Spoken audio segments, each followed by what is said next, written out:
this is a mess we got here. Multiple layers and sleepers and old linoleum, shims, 2x3s, mouse poop. They can run in between here. So if you ever have to do sleepers, block your ends off so you don't have air and animals that can get under there and hide. So the weak floor is somewhere right about here by the shower. And I want to see what's moving up and down. Well, I found the weak spot in the floor. There's a seam right there. And right in that intersection is where it went up and down. If they had put bridging on the seams of the plywood, that wouldn't have happened. But the room is so small, there shouldn't have been any seams in the middle of the floor where you have to walk. It's only 56 inches. They should have turned the plywood, ran it the opposite direction. Alright, I'm starting to rip out this floor now. See the sleepers? They're running across the joist, which is okay, but they're not level. I would have leveled them. I see some shims underneath. You can see air underneath some of them here. Definitely the bridging was missing on the plywood, is why it was moving up and down. Here's the bottom of some of the plywood. It's pretty rotten. When I get to it, it's such a tight room, is why I didn't video a lot here. Is by the toilet, it's all rotten. It's shot. We got linoleum, 1/4-inch Luan, 12-inch stick down tile, 3/4-inch plywood, rough cut 2x cisterine, or sleepers you lay on top of the floor. Then we got an old linoleum, probably 1940s, and then we got a tongue and groove finish floor. Underneath that is a 1/2-inch shim board, and then a 2x8 floor joist that's been cut and notched, and they're pretty weak. They're 2 feet on center, 2x8s. Trying to remove this plywood here, guys, and it goes under the tub. Well, it doesn't go under the tub. It goes under the front face of the tub, if you can see it there. But the steel tub is still behind it and down a couple inches. The steel tub goes down to this original floor, and it looks like bath fitter come in and fit a little acrylic over top. You see the old bathtub's back there. This is just a shell on here.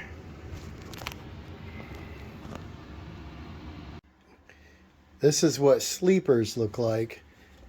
They set them on top of an old floor. They put plywood and they raise the floor up. This is a bathroom.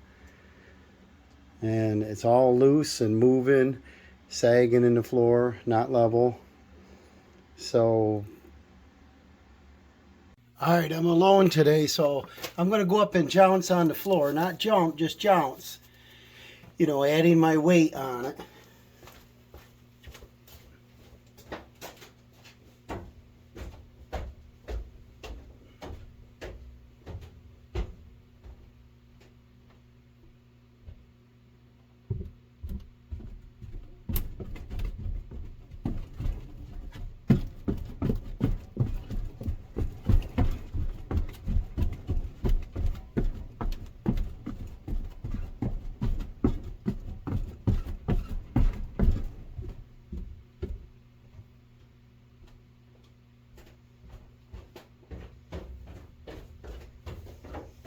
Now I want to play it back to see how much movement there was in them cracked floor joists. There we go. Got it cleaned up. Got a lot of that debris out from underneath. I think that was mice nest. Grabbed all the loose insulation, made nests under there. We got the original toilet sat on wood floor. It's about we got a mix match here. We got 1x6 by the looks, and then over here we got mismatched, and it looks like there's one more layer of wood anyway under here. It looks sort of like shiplap or tongue and groove, and we've got linoleum on top, and I'm going to mark the floor joist locations on top here so we get an idea what we can do about this tub with no support on it. Okay, this floor, remember, is about 3 inches, 3 and change lower, almost 3.5 lower than the first floor. But because these floor joists I marked here, here's one, here's another one, and the last one's way over, marked it right here, that I don't see how I'm going to fit up in that opening to try to get a full 2x support. So I'm going to go ahead and start removing this floor. These are in pieces, goes out under there. What I'd like to do is find the outside edge of the wall downstairs and cut right along that. I don't really want to remove this wall yet unless we know this ceiling's not going to come down. And I want to get disassembling some more, and what I'd like to do is put in 2x12 floor joists, 16 on center, and get support for the tub, raise the floor up level because it slopes down, and probably set a laser and shoot a line, measure off the line. I may leave the existing, see it's weak right here. Here's the tub moving. And I think I might be able to sister alongside, but I might end up just removing them right out of there. But I want to bring the floor up with a 2x12 so that we match here in the living room, which is almost 3 inches different. I just want to run it by you. This linoleum was missing already before I started. I didn't take up any of this green linoleum. But anything with any age on it that doesn't look right could be asbestos. If it is, treat it with care. You don't get the fibers flying. When we did weatherization, we had to spray the product with a soapy mixture, keep it kind of gooey, and then we double bag it and dispose of it properly. So if you guys get into old remodels, just remember your lungs and the neighbor's lungs. So protect yourself, protect the homeowner. If you have to get a permit, get a permit. It just depends on your area, what they say. Some of these products won't really matter. Myself, I want to protect my lungs. I'll put this on time lapse probably because camera's going to be in the way and I'm going to make some noise. I want to get these layers of flooring up. I thought about just taking the saws out, but there's pipes and I think there's a couple wires underneath. I want to do it without destroying there. Just to make a hole to get our bearings, to know where things are.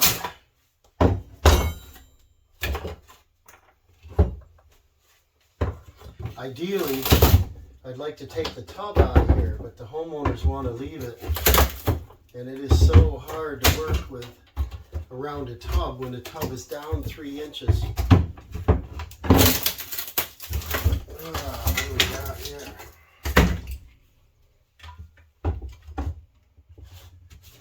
Yeah, messy.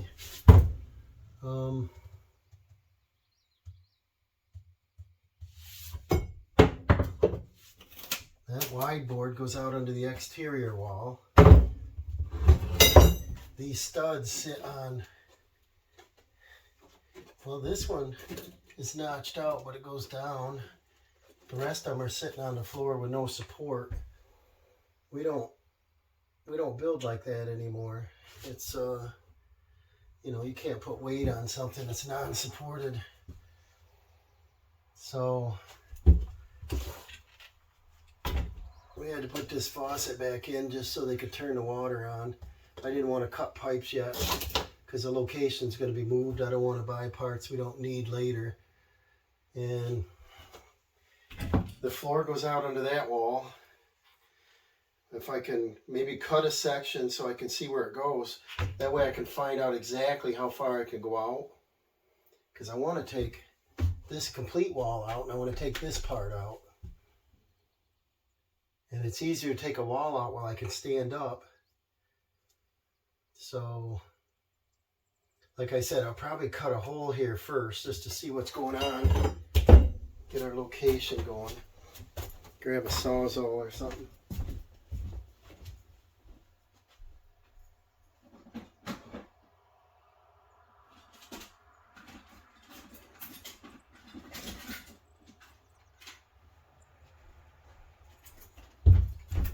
Let's see how many blades I'll be breaking here. Can you see? You should be able to see that. If you're interested, because this is kind of like a puzzle to me. You get a lot of history by the way they built your house. Let's see how many more blades I'm going to break today.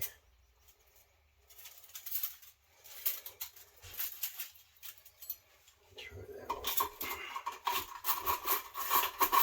You always got to figure in blades on a demo job. You go through a lot of stuff. And they are pricey now. Of course, everything is. Let's see if we can get down through, probably from right here. If I can fit in there and see what's going on.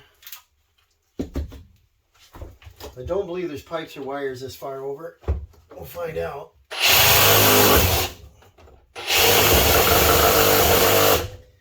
First thing, bend your blade, but you can do that.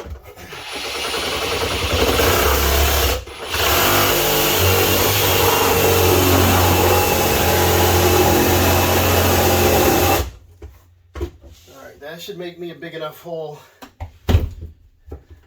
to work in. I want to really see what's going on under there.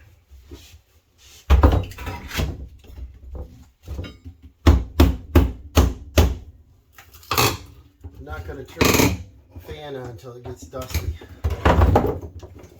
If I'm careful, it won't get dusty. I see burlap. There's like a feed bag there. What's that about?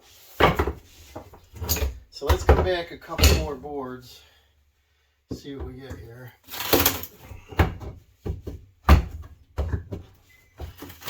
Then I'll show you what I kind of want to do. Because of floors this much lower, this might have been a porch or something. And these boards are painted. These used to be wainscoting somewhere.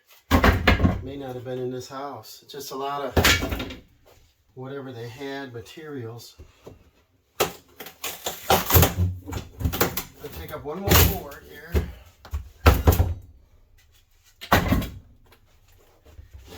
So we can get a vision.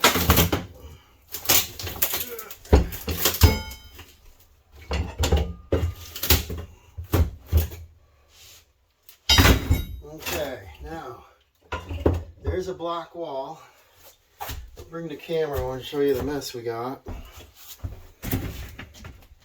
We got about a foot open here. There's sort of a block wall. It's not done proper. See, it's hanging over top of the other one. We got burlap bag nailed up on the wall there. Looks like feed sacks. And then these joists are notched half out and sitting up on that beam. Well, it's not a beam anymore. It's just, it looks like two flat plates. It probably originally had an 8x8 to run around because it's over on this side. And the outside plank wall is way back there. So, see, we don't have a supportive joist against the blocks. I don't know why they did this. But look how far apart this span is. I think that's a little over 24 inches. And you can't do that. It's just no support. Might work for a roof, not for a floor. So I'm going to keep going here. I think I might start taking this wall out if I can. While the Sawzall's working, I'm taking them out board by board. I found a whole mess of pipes down under there of the old remodels. They left in them just down, thrown around, and I picked them all up, took them outside. They're heavy. Old cast iron stuff. Well, we got into that far. Now I'm coming through cutting along this wall here, and there's a block wall. There's no joist under this wall right here. So I'm going to cut around this closet. They don't want to move the closet. Alright, I got the boards up, and there's only 3 floor joists in the room. Not the way to build. I see an old waste pipe, 4-inch cast going out. It's broke off coming out of the wall. So I don't think this was a bathroom originally. I think it was a porch, or it was something different. And there's where the septic come out, and then they moved it over there. I think the bathroom was in the kitchen, and they moved it. But anyways, we got some big trouble here I got to show you.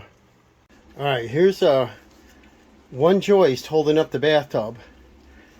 The outside perimeter band joist is way out there sitting on the block. Looks like a 10-inch block. Could be an 8, but probably a 10-inch block. The studs aren't really sitting on much. But again, this is a post and beam. So there's a beam, there's a post in the corners. So these normally don't have a lot of weight on them. They're mainly for your finished wall. But problem is, they notched out half of the joist on that side. And so you end up with a 2x4, and then they dry rot and crack. They don't put a vapor barrier on the earth. I got most of the plumbing pipes, but every pipe that was ever done is still in here. There's the old waste pipe to come out through, and they just snapped it off with probably a sledgehammer. But the big problem is right here, guys, and it scared me. I got to fix this right away of something tonight. I don't have any good lumber with me. But this, oop, there goes my light.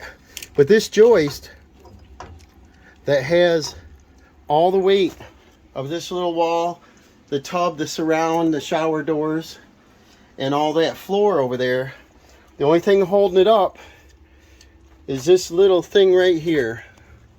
And if you look close, they never notched it. It was, I should say they did notch it a quarter, about 3/8 of an inch. They put a pencil line down there, but look it up here. This is where it's supposed to be, way back here, 2 inches farther. There's nothing sitting on this wall here. I think if I put my weight and jounced right there, this whole floor would fall down, and down with it would go the tub and probably part of the ceiling. So I'm going to put a jack under here tonight just to hold this. And this needs, probably the best thing is to fill this up with a rough cut 2x6 and then put a joist hanger on it. But I'd like to add one here, I'd like to add one here, and I'd like to add one right there, over there, and right here where the tub is. If we don't do a full joist, I'd like to do a header and a joist under it, but we got to get that boards out of underneath there. And see, the floor is supposed to be way up there to where this tub surround somebody set on there is. And so this is bad, guys. Give me another look at it. I've never seen one. It's got a, looks like a 16-penny nail on the other side that missed. See that? It's not in the wood. The one goes this way is hitting, but it split out at the top. What is holding this floor up?